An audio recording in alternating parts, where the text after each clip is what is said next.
চারজন কর্পোরেটরের উপস্থিতিতে মেয়র দীপক মজুমদারের হাত ধরে জিবি বাজারে কমিউনিটি টয়লেটের উদ্বোধন হয় সোমবার।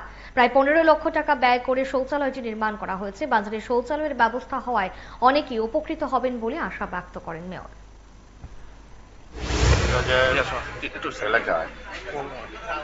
এলাকায় যারা বিশেষ করে ব্যক্তিরা ব্যবসা করেন এবং যারা ক্রেতারা আছেন বা হসপিটালের সঙ্গে যারা যুক্ত থাকেন, বিভিন্ন সময় বিভিন্ন কাজে আছেন, তাদের সে টয়লেট প্রয়োজন অনুভব করি। আগরতলা পৌর নিগমের 5 নম্বর ওয়ার্ডের কর্পোরেটর উদ্বোধন করেছে এবং ব্যক্তির সঙ্গে কথা বলে তাদের সহযোগিতায় আজকে আনুষ্ঠানিকভাবে একটা টয়লেট আমরা উদ্বোধন করেছি। আমাদের আগরতলা শহরে আগরতলা মিউনিসিপাল কর্পোরেশনের আওতাভুক্ত বিভিন্ন বাজারগুলির সংস্কারের কাজ আমরা হাতে নিয়েছি এবং প্রয়োজন অনুভব করে যা যা প্রয়োজনীয় ব্যবস্থা, রাস্তা, ড্রেন, সেচের ব্যবস্থা, আলোর ব্যবস্থা, পাশাপাশি টয়লেটের ব্যবস্থা আমরা